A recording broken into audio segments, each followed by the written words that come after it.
Nubara heula di urang zaman Bung Karno, Masya Allah menyatus desa Bang sampai Merauke.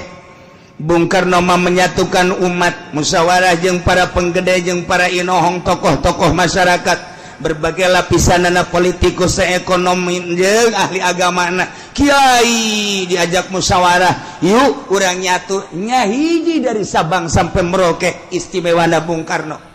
Tapi ku hari berpecah belah. Ku hari ge kapan geus hampir memaksakeun sebenarnya per provinsi. Kulantaran naon asah henteu kageroh ku hari. Lamun Aceh ku hari geus memecahkeun diri, Papua geus hayang misahkeun diri. Kemudian Banten ge Banten selenting-selentinganan geus hayang misahkeun diri. Kulantaran naon eta? Teu kageroh permasalahan naon. Henteu kageroh geus dijieun otonomi daerah ku hari mah tuh. Pelaksanaan pembangunan kumaha sadaerah-sadaerahna pemasukan gede hebat berendaerah pasukan letik berarti saya-ayana dilaksanakan geus otonomi daerah, tapi tetap bae otonomi tinggal otonomi, jalan mah tetep bae renjul bae. Ieu kumaha deui atuh, ieu kumaha deui. Oh, horenganan sistem nu aya di urang anu teu bagus. Atawa manusia-manusiana geus boho kana sistem nu aya. Geus kudu dikumahakeun. Ieu mah keur nyaritakeun kebangkrutan urang. Diceplok ku Allah, komo lamun datang ka lain sekedar mabok, lain sekedar zinah, lain sekedar korupsi, bahkan manehanana kufur teu percaya ka Allah. Ieu diceplok ku Gusti Allah. Asal geus kararitu deulekeun cak Allah, law nasya'u asabnahum bidzunubihim. Siksa ku aing teu menutup kemungkinan cara umat nu baheula. Allahumma ya qadiyal hajat Allahumma ya qadi. Wahai manusia-manusia cek Gusti Allah di dunia, umumna sadunya khususna ahli Mekah termasuk Indonesia lamun umum, hei manusia-manusia can jelas itu ya kajelema anu nyari cingan bumi yen imah anu kokoh meuli imah teh lain sakadar puluh juta ratus miliaran kadituna bahkan belas miliar puluh miliar, bahkan lain boga imah na hiji ya urusan imah mah geus masalah geus ieu kalakuan kuari cara ricing di bumi Allah, kalakuanana meuli korupsi zina judi, bahkan teu percaya ka pangeran bahwa nu nyieun langit bumi teh Allah. Can jelas gitu kajelema nu eta min ba'di hilak ahliya sabada dirusak ahli-ahli nu balaheula. Awas maka teu dijadikeun iboh, teu dijadikeun barometer. Allau nasya'u asabnahum bihurubihim. Naon?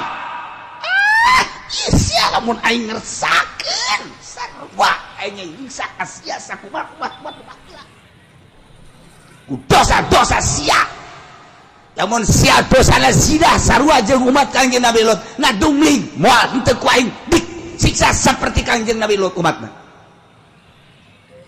Lamun sia buang kawarah ka Gusti Allah, ka aing cak Allah deuleu kaum Samud, deuleu kaum Ad, teu saeutik nu ku aing baheula teh disiksa terus-terus. Ieu ku ari Indonesia sia kades mabok ambalaya di Indonesia, awas ya cak Gusti Allah. Zina ku ari mah geus ambalaya, teu menutup kemungkinan law nasya'u asabnahum bidzunubihim. Iksa aing sarua jeung umat baheula. Maling korupsi terus bae, awas law nasya'u asabnahum bidzunubihim. Mentek memehna ku Gusti Allah ku hari dipanaskeun heula, awas baheula teh kaum Adban nu dibere panas teh 3 tahun teu hujan 3 tahun, bayangkeun 3 tahun teu hujan. Hese ka dieu ka ditu tatangkalan geus tandus 3 tahun atuh hujan batela luar biasa. Turun Rasul diturunkan ku Gusti Allah Kangjeng Nabi Hud alaihissalam dakwah bejakeun Hud ka umat, lamun hayang subur makmur lah jinawi percayana ulah ka batu, nyembahna ulah ka makhluk. Coba ka aing kitu bejakeun dakwah Kangjeng Nabi Hud terus-terusan dilelewe ku umatna terus bae dilelewe saeutik pisanmu iman ka Kangjeng Nabi Hud wanas makin menjadi-jadi diutus salah seorang ka Baitullah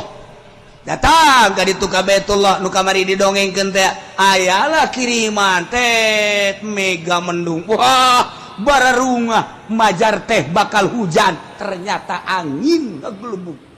angin muter sabada Kangjeng Nabi Hud jeung pengikutna titah keluar eta kapan siksa cek Allah tuh jadikeun barometer awas di Indonesia geus sabaraha bulan urang dibere panas hujan di mana-mana guludugan jeung kilatan samarukna hujan bener beureun geus dihitung ku ari di nagara geus beak sabaraha puluh miliar ieu ganyeun hujan teh nyararaho urang mah asal hujan seuri padahal mah ieu teh geus total sabaraha miliar beakna lamun teu dihujankeun urang teh ku ari panasna ambual pohara luar menyengat cirina cek ahli palak mah angin heula kilat teh guludug teh ieu mah hujan kilat angin sabarukan kumaha awas lamun nang tangan ka Gusti Allah bisa jadi berkepanjangan ieu panas Tangerang geus kekurangan cai pasokan air anu bakal ka Jakarta teh anu geus ka Jakarta ditutup lantaran untuk wilayah Tangerang ge kekurangan Serang geus kekurangan cai ku ari mah kamari ieu rong Purwakarta di Purwakarta geus batela kurang cai Karawang ge lamun teu ngandalkeun Jatiluhur mah geus eueuh cai Allah maha kawasan ke kumaha meureun ke sanajan aya Jatiluhur teh wallahu alam ngan tetep bae urang ngadoa mah tetep ngadoa bae ngan ieu disiksa mah babari jasa teu puguh teu karu sadane macet siksa teh Allah da kumaha coba ieu terus urang ka Jawa Tengah ka ditu kurang moga informasi di Yogyakarta geus parah jasa eueuh cai tapi ieu urang masih kene leha-leha kene zina nu mabok-mabok pemerintah korupsi terus bae nang tangan Allah awas berkepanjangan ieu keur ditegor ku Gusti Allah awas mendak lobakeun lah istighfar ka Gusti Allah Subhanahu wa taala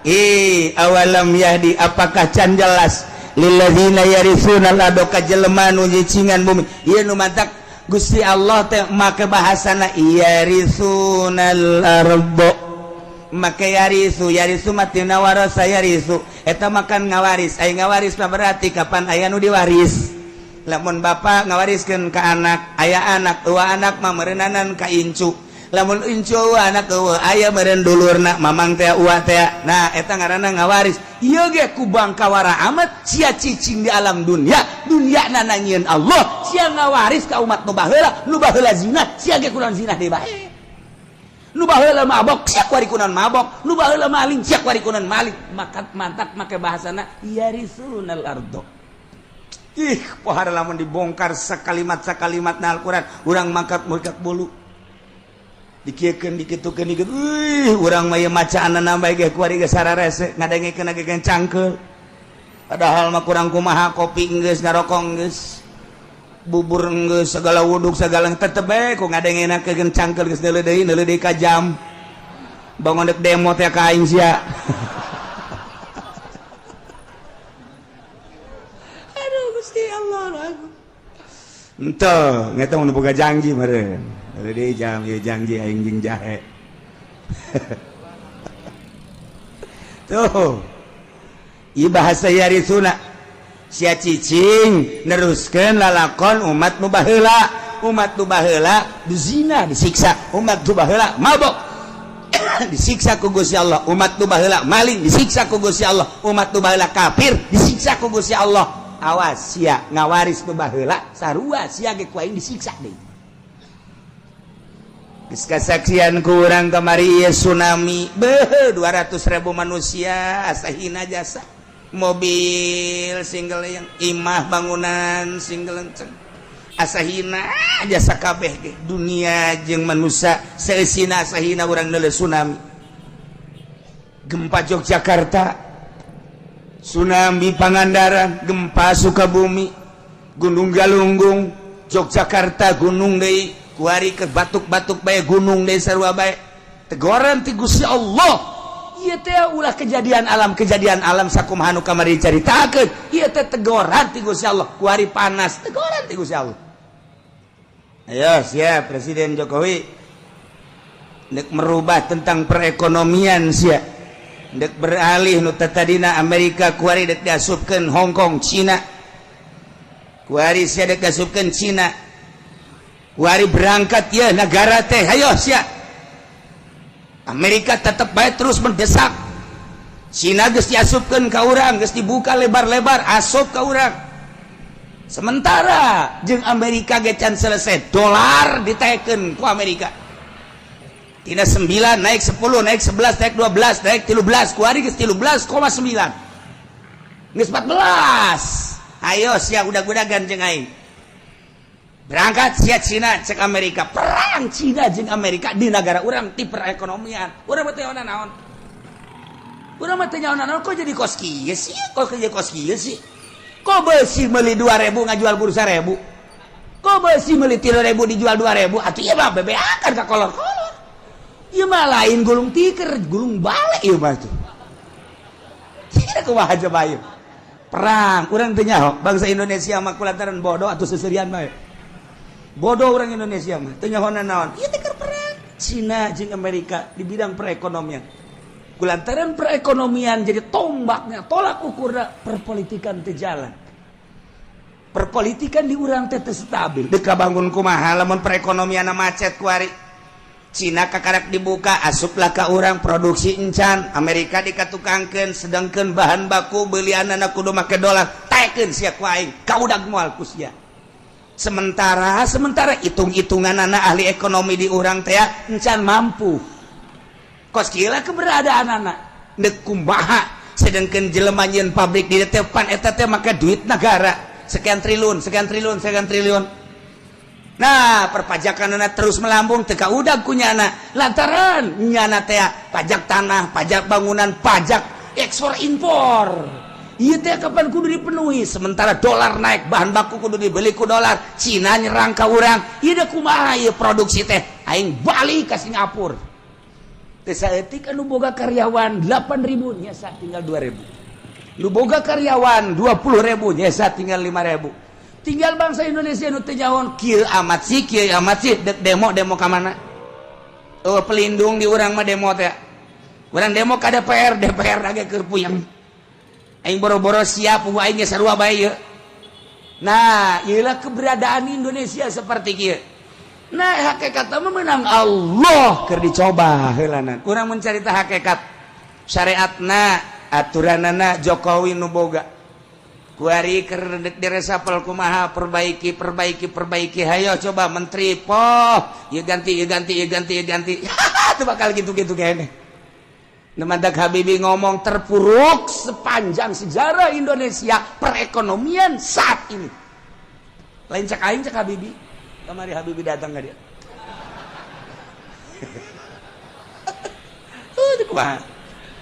Nah iya cerita keberadaan negara. Kemudian panas sakallah ayo sia. Dek jeung aing udag-udagan sia ayo. Sia dek ngaluhurkeun pertanian Jawa Timur akan ditingkatkan pertanian Jawa Tengah, Jawa Barat. Dek dipersiapkan di Palembang, di Medan, di berbagai daerah. Pokoknya dek tingkatkan pertanian sebab naon perekonomian bakal macet kunyana geus ka itu ieu perekonomian industri bakal macet sebab moal kaudag melalui dolar ditaekeun ku Amerika hayo hayang nyaho udag-udagan perang Cina jeung Amerika asal Cina naik perang lamun Cina terus memaksa dolar bakal 15 lamun Cina terus bae ku Indonesia dibere diketeruskeun naik 16.000 jadi dari kumaha eta mah perang nyana Amerika pas gitulah perang beda deui jeung perang di Irak lain deui di Irak mah di Irak mah Saddam Hussein teh deuleu sejarah cek Saddam Hussein manyaing teu mampu sih kok transaksi make kitu ilang dolar bae ku ini ditaekeun Islam teh dolar ku ari teu bisa transaksi di Irak meuli minyak kudu make dinar meuli minyak kudu make dirham uang Iran gitu kene sepakat bingung kalah Amerika sakedeung nyieun lah nyana perkumpulan ieu mah lamun diteruskeun bakalna negara Islam di mana-mana bakal terulang kembali wali sanga zaman Ki Raden Patah dengan Saddam Hussein Islam akan tinggi urang mah teh nyawa minyak dengan sakitu perang perekonomian. Nah, dijadikan biologi padahal di Irak teh ngan omongan Amerika teh dihajar ku Amerika sorangan moal kuat Irak, dihajar ku dua anjing Inggris moal kuat, dihajar jeung Prancis moal kuat, nyeulah multinasional hajar Saddam Hussein sebab urang bahaya ka dituna bisa-bisa Islam naik deui. Islam nu mantak merudah sadunya kamari mah tanpa aya nu nitah spontan. Tuh lamun dibuka sejarahna kos gitu. Kuari di Indonesia geus tamah geus carita Irak tamah geus beres tamah geus. Beres geusan tamang geus. Geusan heulana. Kuari urang mah carita Jokowi. Presiden urang eta kajen kumaha ge. Perang Amerika jeung Cina. Hayo udag-udagan sia. Kamu bisa henteu sia. Ketika Cina terus yen naik jeung uang Cina naik, yaitu dan non garang Amerika masih kene siap naik deui dolar. Mual kuat kajen. Nu mantap cik Jokowi urang kuari mah beralih ka pertanian. Urang siapkeun pertanian. Wah, geus disiapkeun nya lagi geus boga pemikiran. Ieu moal kuat. Ngudag dolar Amerika teh moal kuat. Geus urang kana pertanian. Cak Allah lain kitu titah ibadah atuh ka aing. Jas sia ngandelkeun pertanian teh ngandelkeun hujan, panaskeun ku aing sia. Lain titah ibadah nangan udag-udagan. Bejakeun para ulama nu sekeliling mengelilingi Jokowi. Kita ibadah ka Gusti Allah kitu masyarakat. Ulah udag-udagan yang ka kawasan Allah. Lamun dipanaskeun, panas anu luar biasa. Deuleu India, deuleu Pakistan, brek parah. Di tropis tinggal tropis. Allah Maha segala-galan. Awalam yahdi. Apakah teu jelas ka jelema anu seakan-akan mempusakai bumi? Cicing teh nyana jadi warisan dianggap pusaka. Bisukna cicing imah-imah sangeunahna bae sabada dirusak ahlina nu baheula. Encan jelas Allahuna sya'u. Lamun teh mah kaula ngersakeun asobnahum kaula ge bakal ngeunaan ka manehna siksa ku sebab dosa-dosa nawas. Wa natba'u ala qulubihim fahum la yasma'un. Kaula nu agung teh geus ngelak geus ngecap geus nyeplok kana hate-hatena jelema nu berheula. Manan manehanna teu iman teh, manan manehanna teu percaya, ajuku kaula disiksa. Hajunya nanah teu daekeun ngadenge kana piwuruk-piwuruk si mata daburin. Ngan sakadar didengekeun dipikir henteu, sakadar ngadengekeun dilaksanakeun henteu. Akhirna jadi guguyon siksa ku aing tah jelema-jelema nu bara heula teh nu mantak disiksa teh teu percaya ka aing hatena ku aing geus dicap diceplok distempel geus moal iman kulantaran buang kawarah jasa. Teu menutup kemungkinan anu ngawariskeun taneuh nu baraheula di urang zaman Bung Karno, Masya Allah menyatus desa Bang sampai Merauke. Bung Karno menyatukan umat, musyawarah jeung para penggede jeung para inohong tokoh-tokoh masyarakat, berbagai lapisanana politikus ekonomi jeung ahli agamana, kiai diajak musyawarah, yuk urang nyatu nya hiji dari Sabang sampai Merauke istimewana Bung Karno. Tapi ku hari berpecah belah. Kuari ge kapan geus hampir memaksakeun sebenarnya per provinsi. Kulantaran naon asah henteu kageroh kuari. Lamun Aceh kuari geus memecahkeun diri, Papua geus hayang misahkeun diri. Kemudian Banten ge Banten selenting-selentinganan geus hayang misahkeun diri. Kulantaran naon eta? Teu kageroh permasalahan naon. Henteu kageroh geus dijieun otonomi daerah kuari mah tuh. Pelaksanaan pembangunan kumaha sadaerah-sadaerahna pemasukan gede hebat berendaerna pasukan letik berarti saaya-ayana dilaksanakeun geus otonomi daerah tapi tetep bae otonomi tinggal otonomi jalan mah tetep bae renjul bae.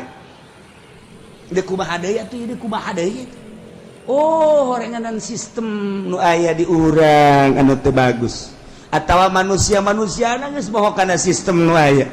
Geus kudu dikumahakeun. Ieu mah keur nyaritakeun kebangkrutan urang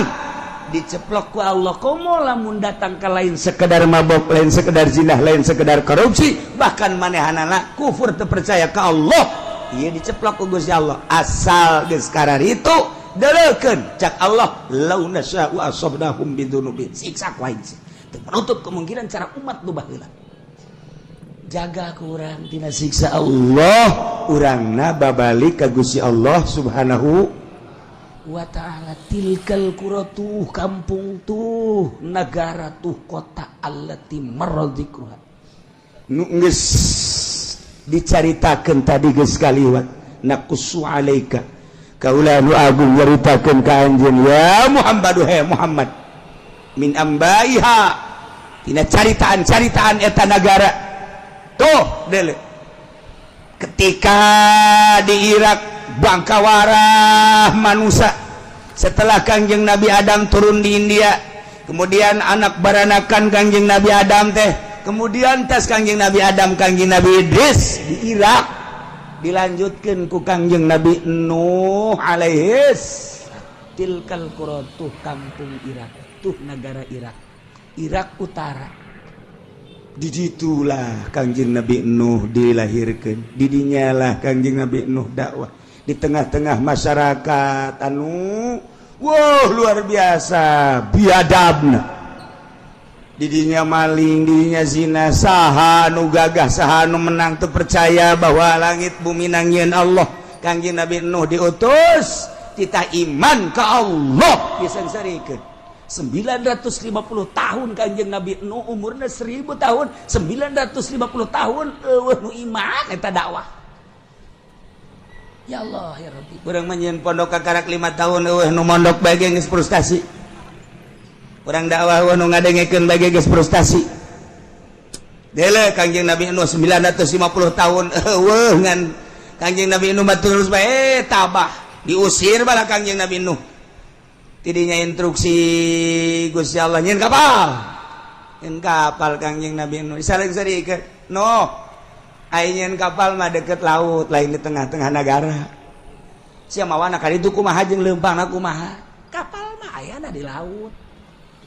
ceuk Kangjeng Nabi Nuh kulama instruksi ti Gusti Allah lah udah sok Allah-Allahan edan sia mah Nuh geus teu dianggap tapi tetep bae Kangjeng Nabi Nuh terus kesimpulan nama Nuh awas ieu umat geus disiksa saha anu iman kuateun Kangjeng Nabi Nuh dakwah awas siksa ieu mah bakal datang nu iman naik ka dieu naik anak Kangjeng Nabi Nuh opat Yapis Ham nah Kanan nu tilu asup ka laut ka parahu nu hiji Kanan mah teu anak sorangan Kanan teu percaya ka Abah teu percaya ka Abah Nabi Rasul ieu urang teh ieu teh turunan tilu-tilu Yapis Ham sakitu dijelaskan ku Kangjeng Nabi di hadis Bukhari Yapis bapak orang itu Sam bapak orang itu Ham bapak orang itu jadi orang teh keturunan tilu-tilu Kangjeng Nabi Nuh alaihi salam moal kaluar tidinya Arab turunan mah dijelaskan ku Kangjeng Nabi Arab turunan bapana ka dituna ka Kangjeng Nabi anak Kangjeng Nabi eta kemudian ngatu kadu naon gatu ngaranna kitu Iran Persia ya eta keturunan anak terus kayak Turki Cina ieu termasuk urang ieu ke urang lamun nyaritakeun hadis Kangjeng Nabi nu eta jadi kesaturunan ka dieu hiji nu teu iman Kanan teu daek naik Kanan ka dieu cak Kangjeng Nabi nu iman siksa ieu lah bah siksa di mana abi naik ka ditu ka tanggal kalapa ada liput sia tanggal kalapa ge bong moal mah nya tiba heula ge tilok tanggal kalapa tilok liput ku cai ieu mah siksa sadunia ieu mah moal bah paling ge lah kula mah lamun tanggal kalapa kaliput kula mah ka gunung geus eta teh iman ngaranna ge terus disiksa teh naik di mana Kangjeng Nabi Nuh tu singgahna ye gunung naon ngaranna kapal Judi dina Al-Qur'an gunung Judi di mana eta di Turki nah jadi ti Irak terus ngeungkeun kapal teh eureun-eureun di Turki tah eta lah kuari geus diketemukan di Gunung Ararat di dinya Turki Ayah kapal Kangjeng Nabi Nuh sebelah kiri sekitar bangsa 50 meter jadinya ayah masjid masih ayah kene kuari ke masjid urut Kangjeng Nabi Nuh alaihissalam geus jadi batu masjid Kangjeng Nabi Nuh jadinya kapal ayah kene urut kapal Kangjeng Nabi Nuh jadi kapal teh singgah teh lain di laut tapi di luhur gunung Judi kuari ayah kene geus dipoto urut kapal Kangjeng Nabi Nuh teh. Kemudian laut nu pernah gitu diberangkatkan ku kapal Kangjeng Nabi Nuh ku didinya mah ke satelit coba laut mana aya kuari kecanggihan alam kecanggihan alatnya seperti eta jadi kuari mah lebar kapal Kangjeng Nabi Nuh panjang kapal Kangjeng Nabi Nuh diketemukan oleh 4 negara satu negara Amerika bersama-sama dengan Arab nomor katilu Jerman nomor kaopatna Irak 4 negara Mesir 4 negara iyalah anu terus menelusuri tentang kapal Kangjeng Nabi Nuh kuari geus dijadikeun kitu mitos geus dijadikeun kuari aya kapal Kangjeng Nabi Nuh masjidna aya urut Kangjeng Nabi Nuh singgah di luhur gunung masyaallah aya 2 masjid hiji di dinya nomor kaduana di Tajikistan nah jadi eta lamun urang ka ditu engke naik ka gunung bakal kapanggih jeung masjid urut Kangjeng Nabi Nuh alaihissalam ke lamun urang ka Tajikistan ka ditu ente naik kulama balik para raih bisa sia di luhur gunung aya tapi make kapal heli di sorota aya masyaallah terbukti ieu teh orang Amerika ingin membuktikan coba di mana sih kayak Gunung Judi dan di mana sih singgahnya kapal dan bagaimana ditelusuri selama 5 tahun menelusuri eta 5 tahun menelusuri eta alhamdulillah terbukti iyalah geus dibukti-buktikan ku Gusti Allah nyana nama asup Islam kemudian loba nu asup Islam di Amerika ketika manehana nyaritakeun tentang terbukti nah baheula zaman Kangjeng Nabi tutup ku Amerika teu meunang dicaritakeun bahaya ieu Masya Allah mailah cerita tilkal qura tun negara anu baheula ahlina teriman ka rasulna begitu Allah ngutus Kangjeng Nabi Nuh alaihissalam umatna tetep bae henteu iman siksa ku Gusti Allah tilkal qura negara itu disiksa ku Gusti Allah nomor keduana negara kaum Samud eta adalah kaum Kangjeng Nabi Shalih alaihissalam eta ngaranna Madain Shaleh lamun Kangjeng Nabi nyaritakeun dina kitab Bukhari hadisna aya Batnul Wadi ketika Kangjeng Nabi di Dzulhulaifah Kangjeng Nabi teh cicing di Batnul Wadi antara Batnul Wadi jeung Yordan di dinya aya ngaranna Madain Shaleh lamun dina Al-Qur'an aya surat Hijr eta surat Hijr teh eta tuh di dinya lah disiksa kaum Samud teh lamun terus urang ka Yordan aya Petra di ditu tersisa ditinggalna tilkal qura disiksa kaum Samud mana deui tuh Ad kaum Ad di mana Ad kaum Ad teh antara suhu di Arab Madinah antara Madinah jeung Yaman belah ditu aya Ahqaf karana mantak dina Al-Qur'an aya suratul Ahqaf Ahqaf eta dataran luas dataran pasir urang mah nyebutna gurun pasir Sahara ngaranna Ahqaf teh lamun urang dina Al-Qur'an mah suratul Ahqaf Yaman kaum Ad di Yaman ditinggal kaum Ad mantak diutus Kangjeng Nabi Hud alaihi salam Yaman mantak aya kuburan Kangjeng Nabi Hud di Yaman mah osok di haolan wah ramena luar biasa ditinggal para nabi di Yaman Kangjeng Nabi Kangjeng Nabi Sulaiman aya di Yaman ditinggalna Kangjeng Nabi Sistea kemudian Kangjeng Nabi Hud ge aya berbagai nabi-nabi jeung wali-wali nu mantak paling istimewa sadunia adalah Yaman sunina kuat jasa gempur ku Yahudi moal bisa Yahudi ngagempur eta lamun tanpa make umat Islam dicuci otakna anak buahna teh dicuci otakna supaya menyatakan Islam teh seperti ieu jadikeun ISIS berangkat kuari ku ISIS diacak-acak kuburan-kuburan teh wah kiai-kiai terus dibeakeun ISIS terus baik iyalah supaya jadi Wahabi sebab ku Wahabi Yahudi nginahin jasa Yahudi mah ku Wahabi mah Yahudi teh ngeunaheun jasa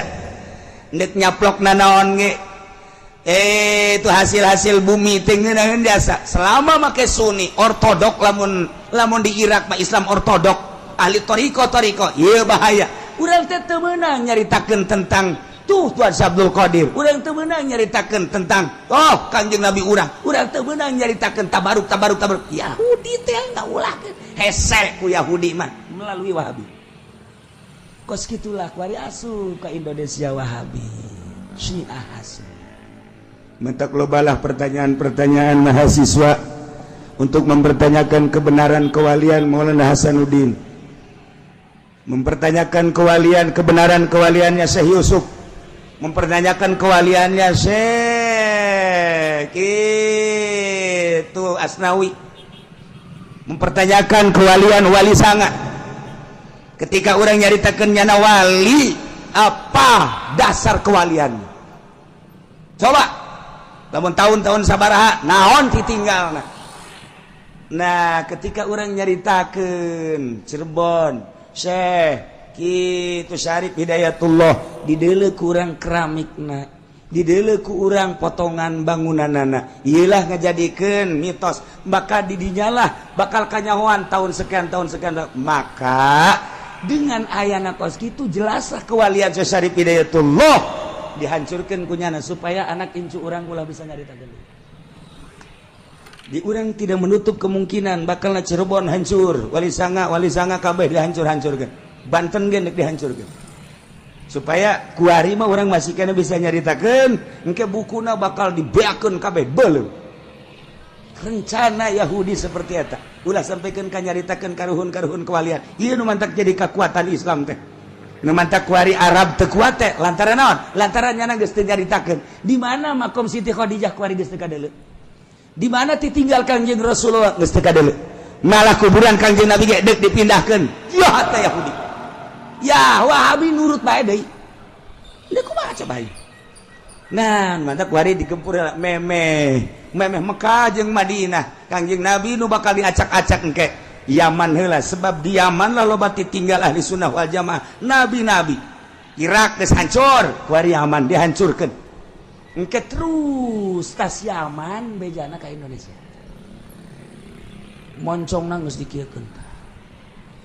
di Australia moncong geus dikieukeun tepat Cikupa geus diukur kunyana dikacikupakeun bae ka janceukna aya citra aya anu ngabisiki coba cenah ka puri ulah puri mah eueuh teh puri mah aman eueuh nu zina nu mabok eueuh di dinya mah aya ge anu eta doang ngeusian 50 tah ieu di urang teh geus di berbagai sektor di luhur geus diasi ku Wahabi pun hayang nyaho di kepemimpinan Jokowi iyalah kadeuleu rapuhna nu mantak dipaksakeun lah NU dengan agil sirat kudu naik di sadajan sabaraha miliar kudu bae urang lamun nyaritakeun kitu bakal ngabukakeun tentang keberadaan Indonesia kunaon sih bisa memaksakeun aya bergaining jeung ieu sebab naon keur memperjuangkeun kewahabian jeung kesyiahan dicaritakeun soge maksudnya kumaha hati-hati ka hareup lain lalaga dieu mah terus dipaksakeun padahal mah NU mah lain kos kitu kuduna atuh tipe NU mah lain kos kitu kudu tawadu kuari ge tawadu ngan tawaduna kuari mah tawarna duit jadi lain tawadu asli nah ieu kuduna aslina NU mah tawadu DP kok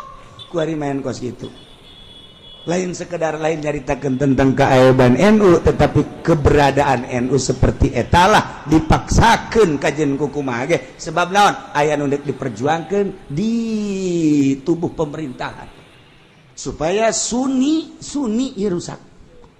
dihancurkeun lalaunan wow leuwih jeli ahli-ahli Allah mantap kabeh blut pigideg bae tapi babi nu sajana nu nyarahun gide kumaha ka hareupna ai kula mangan sakadar lah atuh nyaritakeun keberadaan kos kieu bae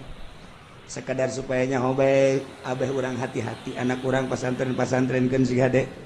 abeh engke tetep bae kuat perang masalah geus wih cenah kieu perang masalah dia perang paeh teh perang paeh ye ulah kitu cenah kieu kula can kawin-kawin heula sia deula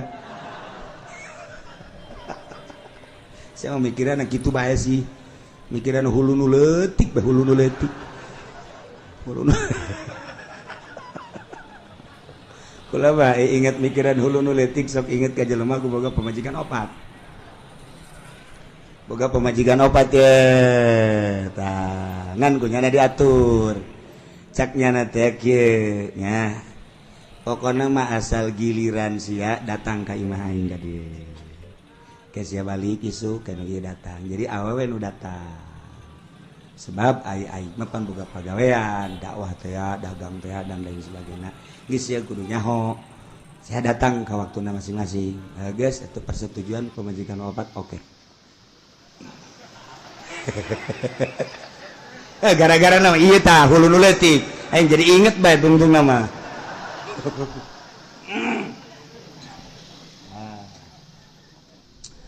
geus kitu paringana barang-barang penting teh pada nu datang ieu penting ieu nya. Udah di teleponnya teu datang. Geus kajeun lah penting ieu teu datang. Penting kadua giliran nu anu biasana nu kadua ieu. Teu datang deui bae. Sial aing geus pargel kieu teu datang cek nya teh.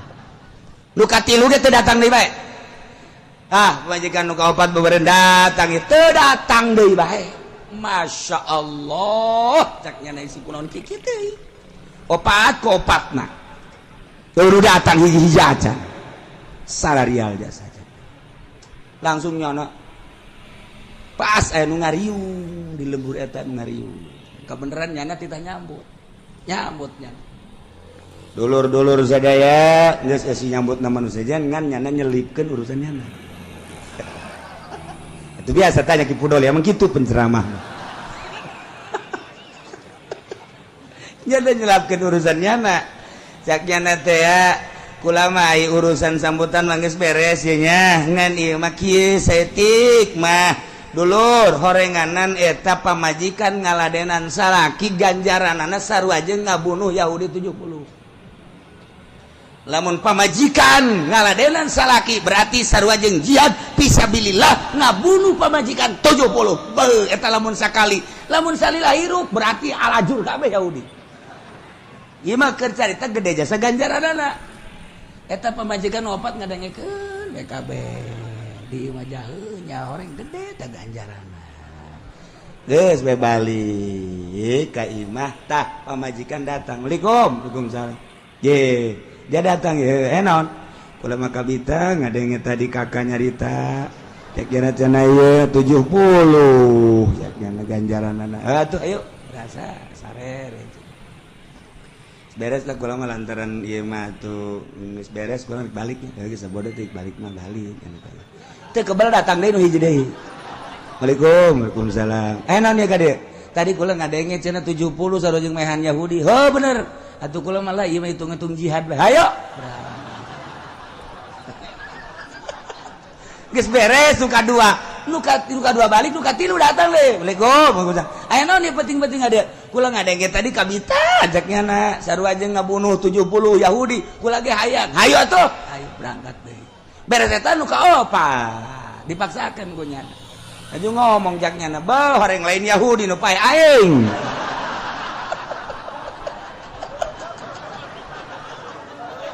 tuh gara-gara nu leutik inget pae kadinya aduh jaknya na lain Yahudi nu modar aing isu ka rumah sakit teh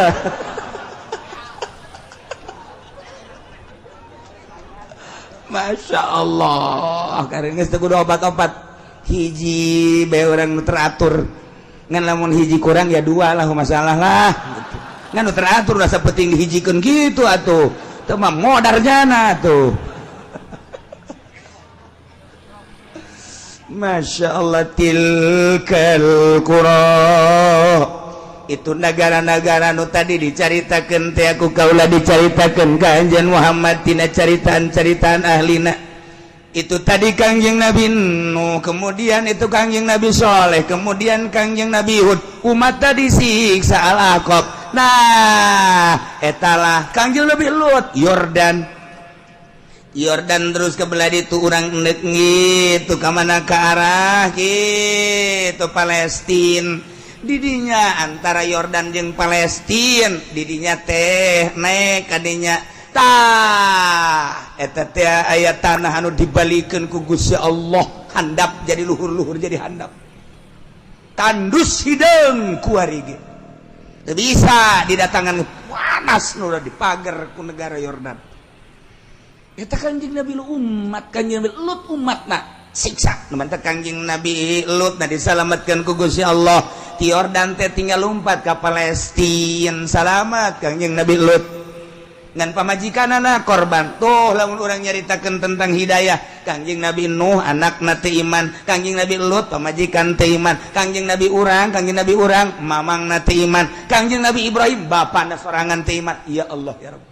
mahal hidayah tilkal qura negara-negara nu tadi dicaritakeun Muhammad ku kaula dicaritakeun ka anjeun tina caritaan-caritaan tentang ahlina anu bangkawara teu nurut ka Rasul siksa teu menutup kemungkinan umat setelah eta ge mun teu nurut ka aturan-aturan Rasulullah disiksa Indonesia geus sabaraha kali disiksa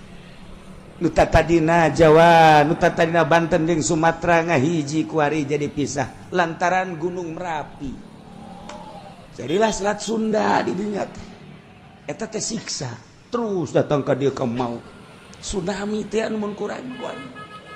eta teh siksa Masya Allah kan geus sabaraha ieu urang jutaan manusia nu tersiksa kok teu dijadikeun barometer teu dijadikan ibrah sih ku urang teh jadikeun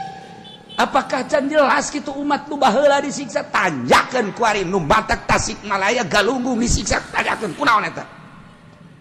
kredit ditanyakan kredit teh ahli-ahli kreditnya tuh orang dinya orang kitu ranca paku terus orang kadinya kredit nu mantak eta kamari ieu kitu Padang eta Padang teh dibelebeskeun ku Gusti Allah datang ka kuari wallahu alam kumaha gunung nimpah nagara eta datang ka kuari sabaraha ribu manusia kunaon eta tanyakeun Padang emang kumaha gitu Padang ya Allah ya Rabbi eta nu mantak Aceh disunamikeun di Aceh kunaon ganja anu luar biasa dikirim ke unggal negara lewat Merak lewat Singapura dan lain ganja datang ke kuari nu ngaran ganja di non gitu ngaranna di dinya di Aceh jadi sorangan Masya Allah nu mantak kuari urang lamun dahar di Padang sing hade ngeunah keberesna tunduh eta teh make ganja pakai ganja itu lina lawar jadi persediaan biasa jadi makanan biasa orang di Padang di Aceh di ditu mah orang mau namu ke Aceh lamun orang teu ngarti ke agama ketika masak di ganjaan nikmat di daharna teu kebal PS ganja jadi sorangan lamun orang nyaritakeun ganja di Aceh jadi sorangan orang nyaritakeun di Yordan eta teh kitu zaitun jadi sorangan jadi seorangku lagi kaget sisa gunung zaitun barang terus naik mobil di sisi imah kebelah zaitun orang jadi sorangan nu mantak zaitun ke mancanagara zaitun nu aya di urang geus di naon dikemas eta teh menang ti negara Yordan jadi sorangan mantak dina Al-Qur'an watini wazaituni waturi sinina wa hadzal baladil amin demi tin demi zaitun Waturi Sina demi gunung Tursina emang didinya terus Yordania Mesir terus ke Palestina gunung Tursina okas gunung Judi teh di Turki terus kabarge terus tilu negara eta teh gunung Judi kabeh tilu negara gunung Judi kos Palestina kos Tursina eta urang di Yordan Mesir terus ke Palestina terus eta ngaranna gunung Tursina kabeh Judi sarua bae itunya Tajikistan eta aya gunung Judi di dinya Turki gunung tilu negara Afghanistan terus ka ditu eta gunung Judi kabeh Masya Allah urang mah mau nyaritakeun gunung santri salah hiji urang gunung Karang eta loba gunung Karang tapi nu kanyahoana mah nu gedena bae kos kitulah di urang mah di luar negeri bang tuh gunung tilu negara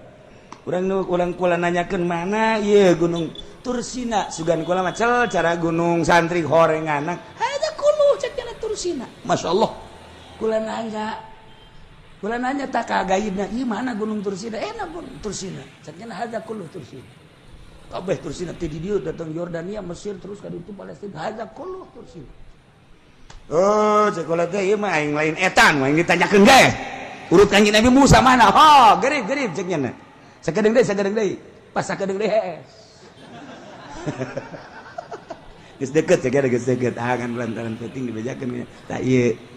ceritakeun gu nya ieu lah gunung urut Kanjeng Nabi Musa itu mun urang turun bisa kan teu cek nya teh jahat di dieu loba garong ulah atuh lah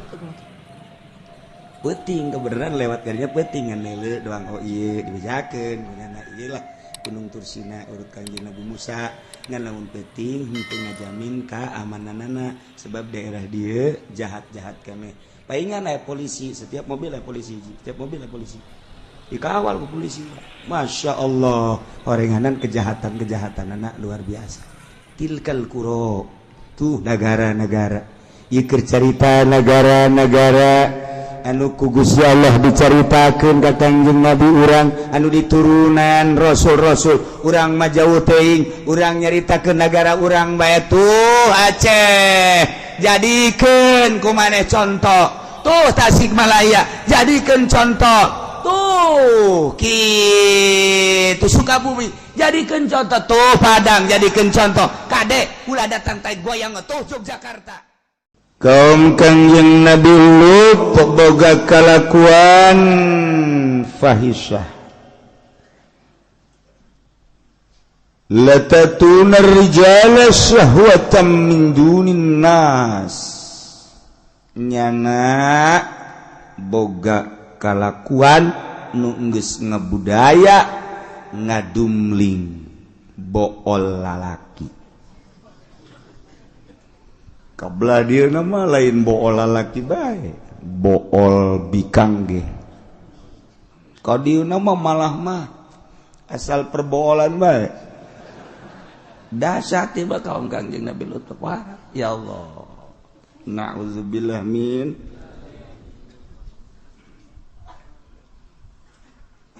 dibere awewe teh embung kaum lalaki teh hayang lalaki deui awewe dibere lalaki embung hayang awewe deui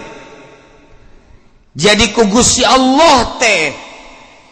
dibere seperti kos kitu ka hayangna lalaki resep ka lalaki homoseksual awewe resep ka awewe lesbian ieu mah geus bae awewe jeung awewe deui ngadu gaplok ya Allah ya Rabbus lalaki jeung lalaki urang mah panu normal kieu urang sadibere kasepna lalaki ge atuh teu hayang kudu morosotkeun calana mah jejadis najis urang mah lantaran atuh mah normal bere kasep jasa geus lalaki aju nyana nonggeng jebelu urang atuh nyana naonan sia nonggeng di hareupeun aing embung kumaha cenah kieu lamun nonggengna awewe ya awewe mah sia masuk aing bae sia rasakeun atuh teh lalaki ka lalaki homo awewe ya awewe lesbi Masya Allah karim nu mentak Kangjeng pernah nyarios inggis urang ma akhafu ala ummati amala qaumil lut wa inna akhwafa ma akhafu ala ummati amalu qaumil lut dipake karempan jeung pake kasieuna kaum kaula umat kaula besi engke nuturkeun laku lampah karakter budaya kaum Kangjeng Nabi Lut lesbi atawa homo kuari inggis urang besi cara sakumaha siksa nu diturunkeun ka kaum Kangjeng Nabi Lut alaihis naudzubillah min geus dibahas hukumna Imam Syafi'i geus ngabahas hukum liwat Imam Maliki geus ngabahas Imam Hambali geus ngabahas Imam Ahmad bin Hambal Imam Hanafi geus ngabahas seluruh para mujtahid geus ngabahas liwat leuwih dahsyat tibatan zina namatak nya nama kuduna ge dibeulem ayo zina makan lamun guer muson sakadar dihad anu muson ranjam tapi anu liwat beulem Wari malah dilindungi di PBB malah dikawinkeun lalaki jeung lalaki teh lantaran make aturan ham hak asasi manusia. Hormatilah hak asasi manusia kama qala Raden Haji Oma Irama.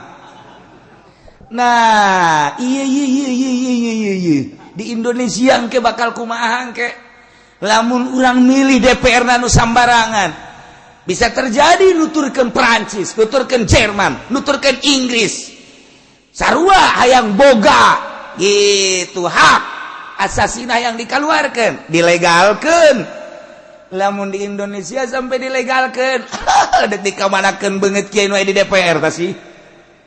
Ya Allah ya Rabb, Masya Allah. Tapi ningali lobana nu homosek tuntutanana ka DPR misalnya geus aya, nu lesbi tuntutanana geus aya. Sementaranya anak teu pernah ngaji main sogok terima baik bisa terjadi. Naudzubillah min zalik. Lamun geus terjadi bisa disiksa ku Gusti Allah.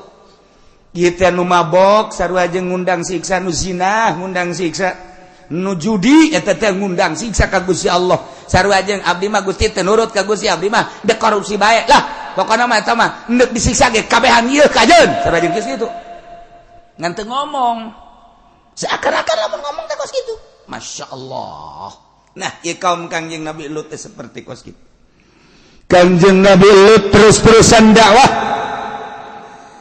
Dulur, ke Kangjeng Nabi Lut atuh kira-kira. Ja awewe loba bikang, woi, bikang loba woi. Cek Kangjeng Nabi Lut. Widih, iki akeh ki.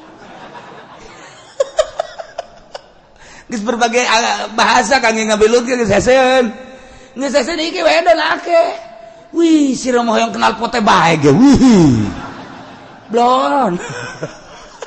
Geus dakwahnya kami lu terus-terusan dakwah. Kumaha eta? Eta mah jawabanana wa ma kana jawab qaumi illa an qalu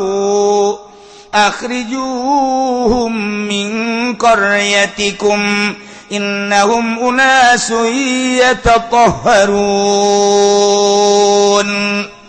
Kaum Kangjeng Nabi Lut ngararomong eta si Lut terus-terusan dakwah asal beunta dakwah ngahalangan kana kanikmatan jeung kangeunahan urang kumaha urang bae tuh hirup teu kudu diatur-atur ku nyana cenah make aturan pangeran anu gaib leuh cek nyana teh riweuh make aturan kos kitu mah geus bae daripada urang nurut ka nyana maningan geh usir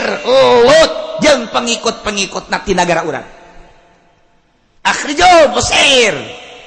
tengenaheun urang sekagok aya nyana. Masyaallah karim. Ilum Lut jeung pengikutna unasu yatatahharun sok suci jangan mangkajeun kuku mage. Coba pengikut-pengikut Lut coba bere nu kasep nongeng. Aya tah nu ngahaja-haja nongeng. Di tuna naonan aing mah teu hayang. Ye sok sia. Itu lain sok aing mah haram teh kos kitu mah. Isinin sorangan dipake deui calanana ditaekeun deui. Ya Allah ya Rabbi, mulai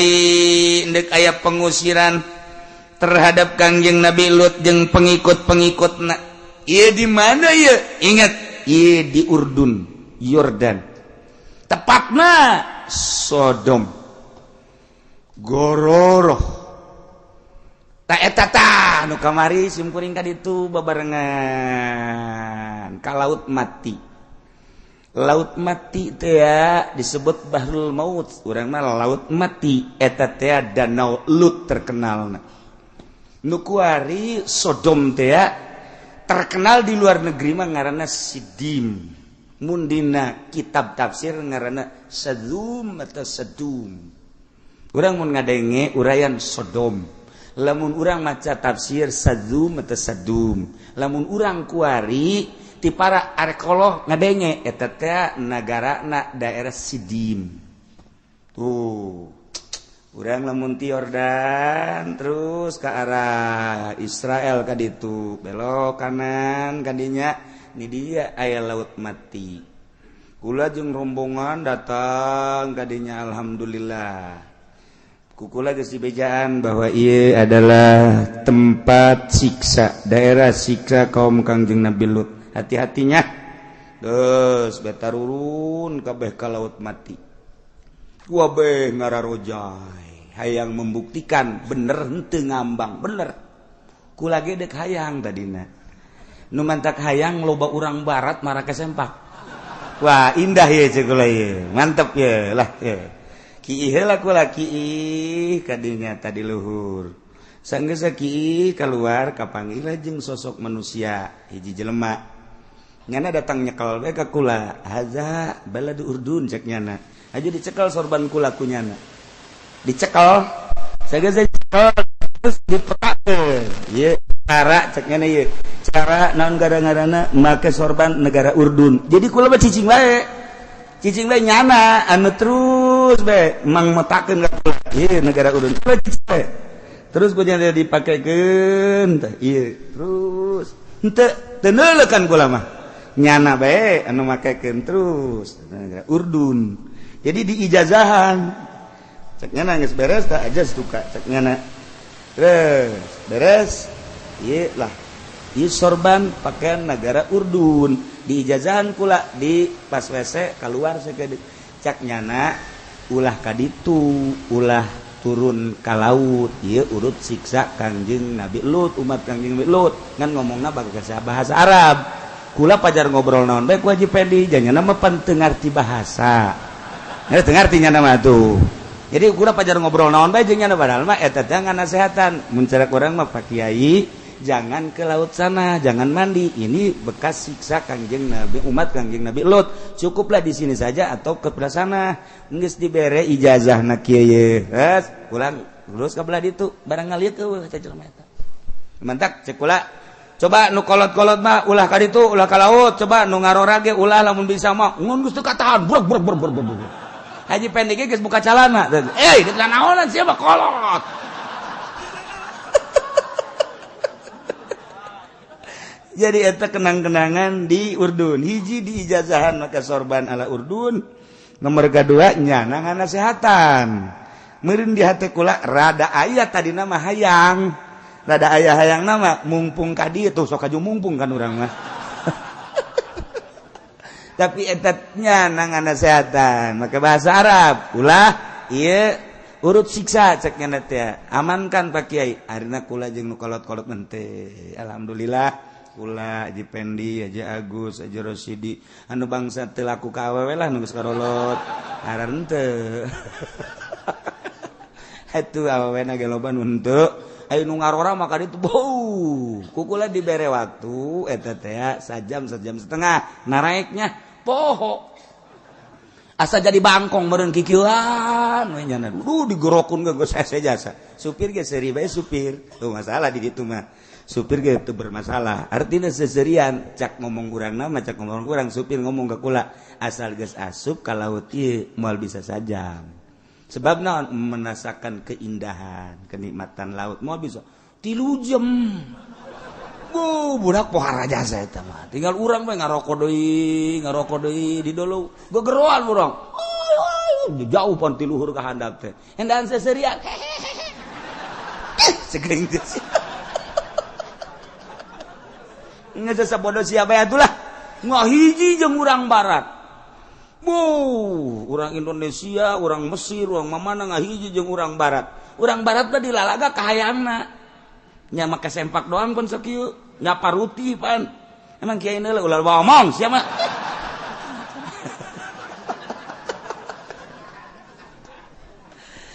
tapi kula muji syukur ka Gusti Allah eta teat keluar ti WC kemudian keluar setik ayalah jelema eta setengah baya kemudian nyana ngaijazahan make sorban ala Urdun nganasehatan ka kaula ulah kaditu urut siksa geus kula can kaburu nganasehatan harita di mobil mah di handap ngan sabar kadar nyaritakeun bahwa ieu urut siksa teu ngaulahkeun nah akhirnya tuh kadari itu jeung diulahkeun ge asal moal bisa eta moal bisa sebab indah jasa nah iyalah Israel Palestina ieu Yordan ieu tadi dia tengah ieu ngaranna Danau Lut atawa Laut Mati urang lamun ngojay di dinya ngambang ngambang we di paroto kuari ge foto nu di makam-makam nu aya eta tak kabeh ge nu tembongkeun teh nu keur ngojay we karena ieu nu di makam coba nu di makam Tuan Syekh Abdul Qadir mana meureunnya coba anu di makam ieu nu makam wali teh nu di Yordan mana meureunnya coba di Kangjeng Nabi Syuaib aya nu di laut mati ieu gede kur kieu ieu kenang-kenangan juri jemaah tuh Diskus gitulah di luar negeri. Nah, inilah negara Yordan, Urdun eta teh nu jadi siksa Kangjeng Nabi umat Kangjeng Nabi Lut eta didinya indah luar biasa. Masya Allah. Eta teh disebut Sodom Gomorrah. Eta kan Gomorrah ieu Sodom. Sadom belah dia Gomorrah. 5 negara atau 4 daerah anu iman ka Kangjeng Nabi Lut loba nu iman loba ngan nu teu iman nu bakal disiksa jumlahna 400.000 manusia lain saeutik urang tsunami bae kamari 200.000 iyalah anu di dinya nu bangkawarah jasa sebanyak 400.000 manusia. Kangjeng Nabi Lut terus-terusan dakwah ternyata di tengah-tengah keluarga Kangjeng Nabi Lut teh horeng pamajikan anak mah teu iman ka Kangjeng Nabi Lut. Masya Allah urang lamun inget kadinya Gusti Allah teh maha kawasa amat sehingga ngajadikeun anak Kangjeng Nabi Ibrahim teu iman ka bapa. Ieu pamajikan pan ngabogaan anak 2 awewe gerilis luar biasa hiji Siti Raisa nomor kedua Siti Yagutha eta anak hasil ti pamajikan anak nu pamajikan Kangjeng Nabi Lut ngaranna Siti Wahilah ieu anak iman ka Kangjeng Nabi Lut Siti Raisa jeung Siti Yagutha iman ka Kangjeng Nabi Lut ka bapa tapi pamajikan Siti Wahilah Masya Allah sehingga nyanalah nu jadi toser ketika ayat tamu kasep ka Kangjeng Nabi Lut pamajikanna keluar ngabejaan dulur tuh di imah kula ayat tamu kasep teu kira-kira eta pamajikan Masya Allah tuluy pamajikan Kangjeng Nabi Lut osok nyelundup keluar ti imah jadi mucikari berarti nyana neangan lalaki-lalaki kasep dibikin ka mangsana dibayar. Na'udzubillah min zalik wa min zalik. Di mata Kangjeng Nabi Lut biasa baik. Tapi di luar sepengetahuan Kangjeng Nabi Lut, Siti Wahilah istri daripada Kangjeng Nabi Lut jadi mucikari. Allah karim. Di bejaan Kangjeng Nabi Lut teh ku Gusti Allah bawa anak mah iman ka anjeun Lut. Tapi pamajikan mah nuku anjeun pernah dikekepan ngahasilkeun 2 anak teu iman ka anjeun Lut. Kangjeng Nabi Lut ngahanang Gusti pamajikan teu iman jageuninganan di payuneun kos kitulah jelema munafik ti Gusti Allah di hareupeun mah sumuhun dauh muhun-muhun nya-nya tetapi kalakuan di luar eta mun maneh nyaho nyana adalah seorang mucikari. Allah Gusti panghampurakeun pamajikan Nabi urusan meta panghampurakeun urusan kemanusiaan ku aing kadenge tapi aya rahasia di balik ieu ulah sekali-kali Lut ngomong kos kitu nyanggakeun Gusti atuh ka Gusti tapi pan ieu pamajikan abdi pamajikan anjeun cuman berkarakter seperti eta dasar ruhna bagus tetapi syahwatna anu luar biasa disatukan maneh nyana adalah penjahat bahkan nunitah ngusir ke anjeun di antarana pamajikan anjeun.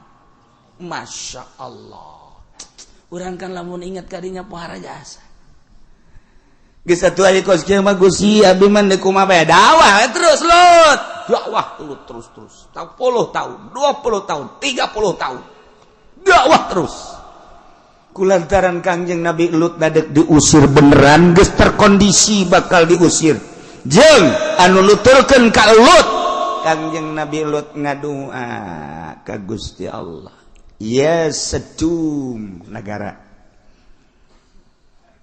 Ayul yaum laka Allah bahasa sakitu doa Kangjeng Nabi Lut poe mana nu bakal dikenakeun ku pemilikna ka anjeun wahai Sedum terserah Gusti Allah kaula geus teu kuat lantaran lain masalah dakwahna pengusiran ti negeri anjeun ya Sedum ayul yaumi lakallah Sedum tutup langsung Kangjeng Nabi Lut dakwah wahai umat kaula nu iman ka kaula tinggal tunggu keputusan ti Gusti Allah urang lamun titah keluar ti negeri ya segera siap wabeh anu iman ka Kangjeng Nabi Lut siap-siap 1 hari setelah doa jol Kangjeng Nabi jol kitu Kangjeng malaikat Jibril alaihissalam jeung malaikat Mikail memehna ka Kangjeng Nabi Ibrahim heula Kangjeng Nabi Ibrahim dibejaan bahwa negeri Sadum nu dipimpin ku alo anjeun yakni Lut bakal disiksa kade umat di dieu ulah ka Yordan jeung kaula setelah di dieu bakal berangkat ka ditu ka Lut mangga atuh sa Kangjeng Nabi Ibrahim tuh berangkatlah Kangjeng malaikat Jibril jeung malaikat Mikail datang ke Kangjeng Nabi Lut assalamualaikum kumsalam kadulu ku pamajikan Kangjeng Nabi Lut Siti Wahilah teh beuh ieu mah tamu kasep oh haraja saya mah kasep urang Yordan teh karasep tapi ieu mah kasep jasa urang Yordan mah karasep irung mancung mata burelet bibir bareureum semampai pokoknya orang neule awewe di Yordan neule lalaki di Yordan kuarasep oh lu jore barang orang neule ke pasar kemis Masya Allah nah iya mah kasep jasa gegiraan bae eta Siti Wahilah begitu aya tamu ka imah karasep nyana keluar ngabejaan saudara-saudara sekalian cek yana aduh imah bayaran lagi kudu mahal aya naon di imah aya tamu kasep lain lalaga di Makasep lagi tu anta paradoi langsung darata Lut mana tamu kasep malaikat Jibril aya kana di dinya cek Kangjeng Nabi Lut aduh emangnya Jibril di dumling ada panik oke Kangjeng Nabi Lut ada panik toh mun kejadian Jibril di dumling kumaha maksudnya panik makan kos gitu sarua jeung tadi teh aya pocong panik kan Lut mana tamu kaget Kangjeng Nabi Lut cek malaikat Jibril tenang ana Jibril wa hadza Mikail tenang Lut ulah geumpeur ieu mangan sakadar deuk ngabejaan bahwa anjeun jeung umat anjeun segera ba'da subuh ieu lumpat ka Yerusalem kabeh bejakeun ayo rek dikumahakeun nagara ieu rek disiksa kula nu langsung kita nyiksa na ku Gusti Allah segera langsung ya tuh sapamitan pes aya didobrak lawang begitu malaikat Jibril geus kalaluar didobrak lawang Lut mana nu kasep coba batu teangan cenah tadi di dia nu kasep ji atuh nu kasep mah tuh area bae coba teangan disaksak terus ka dapur ka mana ka jero mana ieu nu kasep jauh ieu si Wahilah bohong kajen ku kumaha ge bohong ieu terus datang Wahilah mana nu kasep nyana tetep dihareupeun Kangjeng Nabi Lut mah kieu bae teu rek ngomong Siti Wahilah di kahareupeun salaki mah masyaallah geus kuari mah dicare kanan ge cicing bae Kangjeng Nabi Lut akhirna kalaluar terus Kangjeng Nabi Lut dakwah segera diisuk-isuk ieu urang berangkat ka Yerusalem segera berangkat jeung Kangjeng Nabi Lut ka Yerusalem pengikut-pengikutna. Cek Kangjeng Nabi Lut tidak terkecuali anak kaula, pamajikan kaula jeung dulur-dulur kabeh lamun bener ieu urang hayang salamet, urang berangkat kuari ka Yerusalem. Nah catatan ketika berangkat ulah aya anu nyilek ketika can cek Gusti Allah temenang aya anu nyilek kena siksa moal kebal deui siksa wabeh berangkat Kangjeng Nabi Lut dihareup kemudian anak kemudian pamajikan Siti Wahilah ge milu ju kabeh umat-umat marilu ngan Siti Wahilah dikersakeun ku Gusti Allah nyilek. Masya Allah nyana aya nyilek kitu tah begitu nyilek batu langsung aya seunian batuna golepak bae geus di dieu encan kaluar ti negeri Yordan masih keneh di negeri Yordan eta teh geus nyilek Siti Wahilah mah langsung kena becap padahal nu saja encan geus teu meunangeun berarti kaluar ti Yordan langsung golepak lantaran teu meunang nyilek Kangjeng Nabi Lut teu nyilek anakna teu nyilek kabeh umat teu nyilek nu bakal salamet mah neuleuh eta mah sabodo teh ngagolepak teu nyilek sugan kumaha henteu sebab nyalametkeun diri kabeh ge mah dengan penuh keyakinan bakal disiksa ku Gusti Allah berangkat ieu Yordan Sodom ieu Gero gitu gumaroh kemudian lewat ke dieu ka Kaler nah mulai perbatasan Yordan Israel ieu Yerusalem pas asup ke Yerusalem wadenge ku Kangjeng Nabi Lut kadeng anjang nyilek-nyilek kabeh teu meunang nyilek encan datang ka Yerusalem asli teu meunang nyilek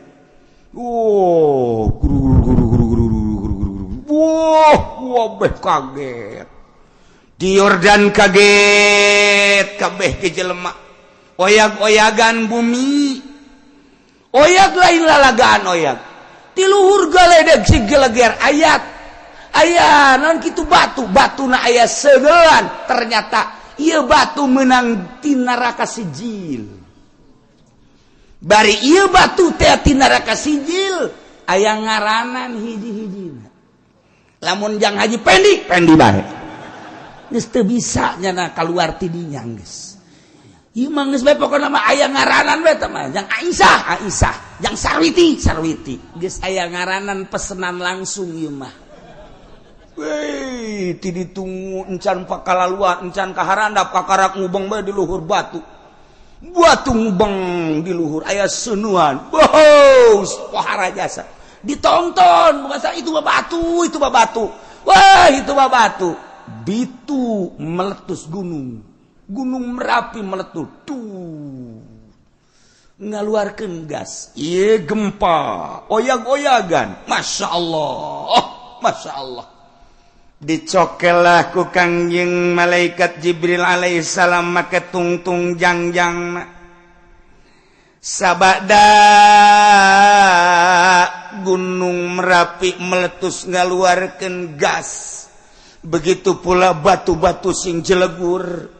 ieu masih keneh goyang-goyang eta batu nu meunang ti neraka sijil aya ngaranan hiji-hiji langsung ditibakeun ka jelemana masing-masing ceus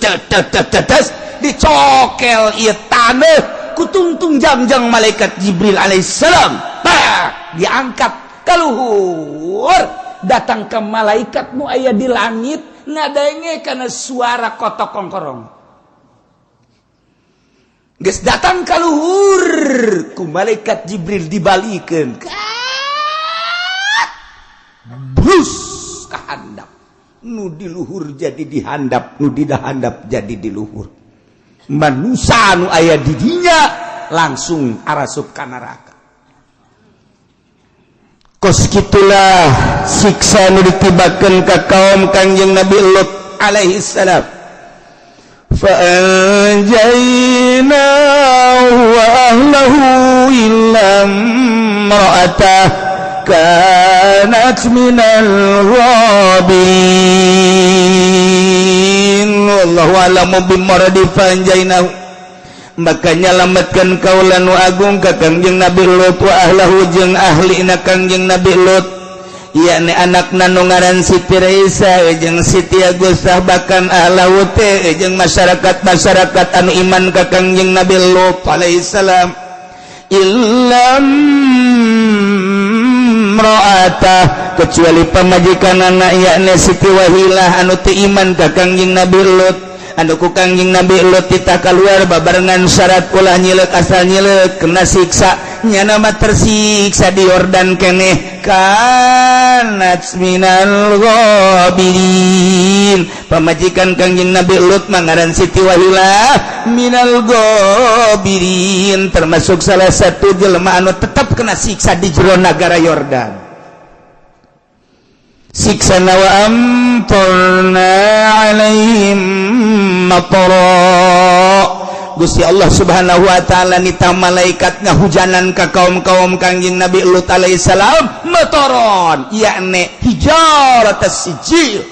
batu menang jokot tina neraka sijil aya ngaranan hiji-hijina Allah karim atu fahlaknahum anu nyesa hiji-hiji acan dirusak ku Gusti Allah kuari tinggal puing-puing urang ka Yordan kuari ningali laut mati Sodom ngaranna nu terkenal kuari ieu adalah lembah Sidim etalah urut siksa kaum Kangjeng Nabi Lut alaihi salam ahli arkeolog didinya meneliti dunia ieu setelah diteliti ternyata asup ka Sidim tersebut kunyana ditingali batuna begitu batuna ditingali ieu batu terkeras di dunia hiji nomor kaduana mengandung seuneu anu luar biasa nomor katiruna aya sulfur ieu teh lamun dikaawakeun lamun kurang diantep awak engke bisa molotok nu kuduna engke dipandianana didinya maka ditugas disadiakan sulfur kos karena itu teta asal orang dek mandi ka ditu asup kadinya urang teh diletakkan engke titah ngagejembur ka ditu ari urang ieu mah rombongan ti dieu geus teh kaler kidul nya mah geus teh main letak-letak ngagejembur sorangan mah geus ka ditu batur mah make letak heula eta teh aya unsur-unsur kitu medis lamun anu kurap bakal leungit kurapna kudis leungit kudisna lamun anu hideung bakal jadi putih lamun nu putih bakal jadi hideung Masya Allah dijualanna di toko-toko ngan dijualanna geus diramu bakal aya satu kesulitan baheula mun urang nyokotan di dinya keluar di bandarana henteu meunang nya maka diproduksilah mahal meuli urang bisa dibawa ka dieu dipake taneuh tama taneuh nah gunungna anu tadina gunung tersebut kitu bitu diteliti ternyata per detik ieu jadi kawah-kawahna masih heab-heaban keneh setelah kawahna heab-heaban dijagdag eta teh dijagdag hayang nyaho kedalaman kawah tersebut di gunung nu aya di Yordan eta di nu sababaraha ribu meter terus per detik ieu encan kajagdag per detik ieu encan kajagdag adapun kawah anu adapun eta mah naon danau Lut geus kanyahoan jadi laut mati Sodom ngaranna kemudian taneuh nu dibalikeun di Gomorrah belah ditu eta teh tandus kadulu taneuh hidungna tandusna anu tatadina eta dihadap wari jadi di luhur teu bisa dipelakana naon urang kadinya ge panas mentak tidak diperbolehkan manusia kadinya teu meunang panas kuari ge masih panas keneh bae mentak eueuh teu dimeunangkeun urang hanya bisa ke laut mati termasuk laut mati eta termasuk nu dibalikeun ngan anu bagian jadi danauna kos kitulah urut-urut siksa kaum Kangjeng Nabi Lut alaihi salam maka cek Gusti Allah fanzur kaifa kana akibatul mujrimin deuleu pikir ku aranjeun kabeh kaifa kana kumaha geula kabuktianana akibatul mujrimin tungtungna jelema anu berdosa ka Gusti Allah lain di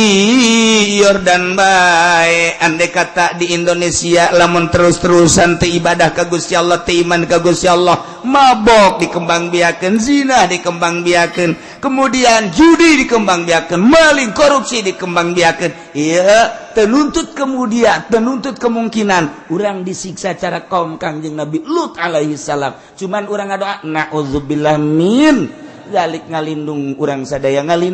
sadaya ka Gusti Allah tina siksa nu model kos kitu paling urang mangan sadakeun nyadarkeun diri urang ulah datang ka ngundang siksa bejaan para pejabat ulah terlena teuing korupsina bejaan tetangga urang ulah terlena teuing mabok jeung zinana bejaan kawahu urang ulah terlena teuing kana judi jeung malingna sebab ieu adalah undangan ngundang siksa lamun geus kos kararitu sing hade nu mantake urang untung mun boga imah deket masjid sangat untung sebab kadang-kadang siksa di lingkungan masjid mah disalametkeun bae asal masjidna ulah masjid di Golkar tetep masjid di Golkar mah bocor atuh cenah gitu kontak sing hade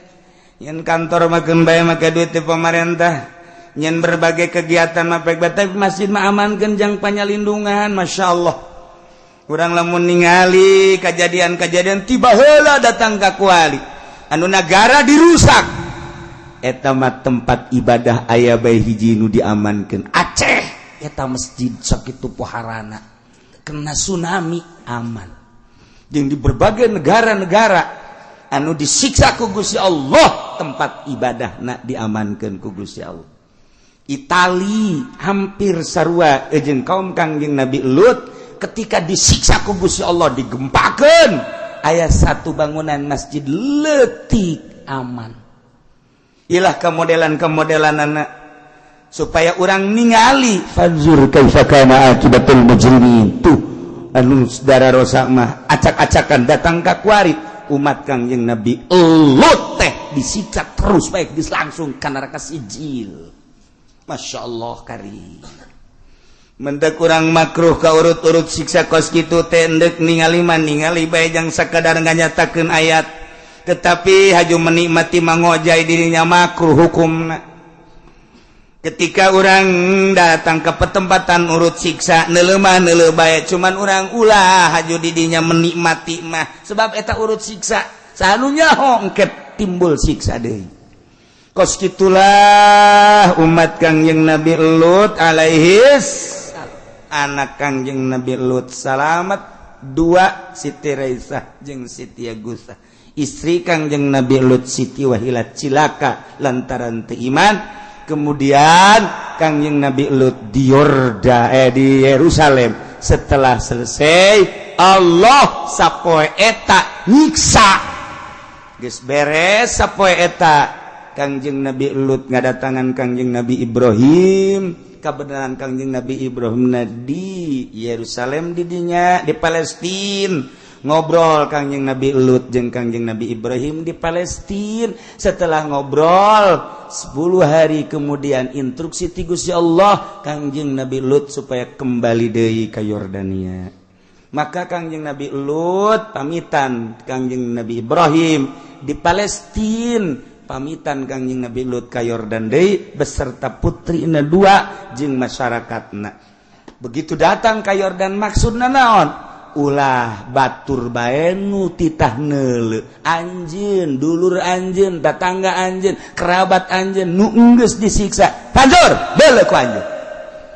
Sarua jeung hai Lut jeung umat-umat anjeun Lut deuleuh heula memeh batur neuleuh kaifa kana akibatul mujrimin tuh deuleuh akibat-akibatna jelema-jelema anu dosa anu teu nurut ka Gusti Allah begitu neuleuh kaget kabeh lantaran hiji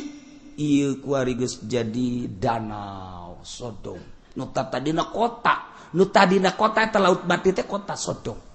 belah itu gemaroh di dolo nu tadina kota dibalikeun taneuh nu handap jadi di luhur jadi di handap belah itu gunung ditingali eta mah gas jadi eta mah siksa kangong Kangjeng Nabi Lut mah dahsyat biasa kadahsatanana naon tiluhur seuneu dihandap gas seuneu dibalikeun seuneu kabeh masyaallah mantak Imam Syafi'i ngahukuman jelema anu zina guer muson zina muson rajam aya nu ngadumling beuleum sebab naon umat Kangjeng Nabi Lut ge baheula dibeulem ku Gusti Allah tiluhur batu ti neraka sijil dihandap gasono dibalikeun ka seuneu deui masyaallah mudah-mudahan urang kabehan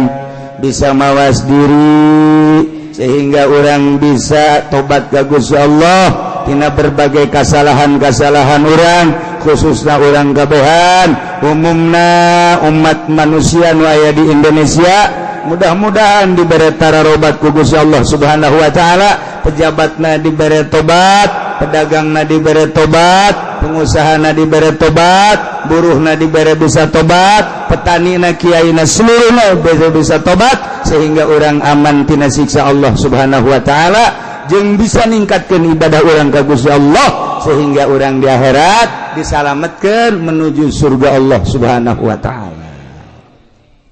Selesai nyaritakeun tentang Kangjeng Nabi Lut beserta kaumna dilanjut bakal nyaritakeun tentang Kangjeng Nabi Syuaib alaihi salam masih di Yordania wallahu a'lam bissawab.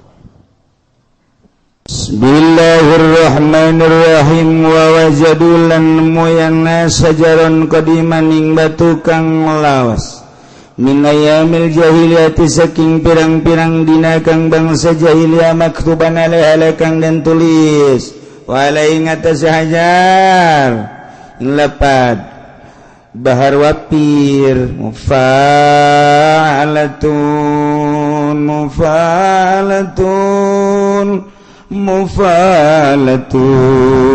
faulun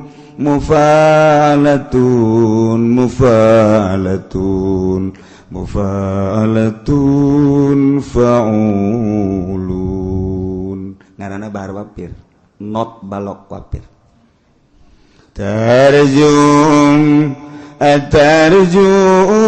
ummatun qatalat Husaina syafa'at jadi yaumal hisabi nusa kurang pakai ai Jumat ya ilahilas tulil firdausi ahla wala aqwa ala naril jahimi jicana jadi lembur kula mah lain kitu kos kumaha atuh kumaha sia bae teh mah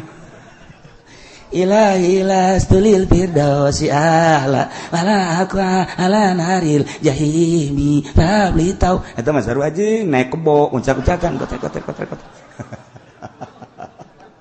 bisa bae kumaha ge man ieu mah kan keur carita naik onta ngalengi sedih ieu bahasa atarju anatah ngarep umat kotalat kang matain ya umat Husainan ing sidina Husain syafaat jadi ing pitulung akine Husain yaumal hisabi ing dalem dina den hisab mencek orang maulah sambatkan ya sia yang pitulung aki Sidina Husain tapi sia mehan Sidina Husain harapan ulah boga harapan bakal ditulungan ku aki Sidina Husain yana Kangjeng Nabi Muhammad ai ente anjeun sia mehan maka Sidina Husain maneh boga harapan apakah ngarep-ngarep umat anu mehan ka Sidina Husain teh tidak ada harapan moal bisa harapan tinggal harapan hayang syafaat jadihi syafaat pitulung yakna pitulung akina Kangjeng Nabi urang Kangjeng Nabi Muhammad sallallahu alaihi wasallam yaumul hisab moal bisa jelema nu maehan Sidina Husain moal menang pitulung kitu bae lah moal beuna atuh incuna dipaehan naonana tuh deui lantak urang kudu bager ge katurunan Kangjeng Nabi bager sebab naon atuh ieu bager keturunan Kangjeng Nabi berarti bager ka Kangjeng Nabi saha abaib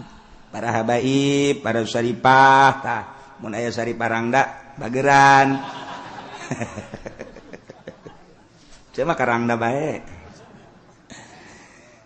cuman itu lain haju bager buta lain tetep bae ja Kangjeng Nabi ge nyaritakeun lamun bae Fatimah anak kaula ieu maling niscaya aku kaula bakal dipotong berarti kan tegas Kangjeng Nabi lain berarti urang teh cinta buta assalamat tetep bae urang deudeuhan nyaan ieu teh uncu Kangjeng karunya amat janaraka mah henteu anti ka incu Kangjeng besi ka neraka tetep bae besi aya Habib mabok toel mah toel bae besi aya Habib salah maling toel mah toel bae besi aya Habib zina toel mah toel bae sebab bagian urang dakwah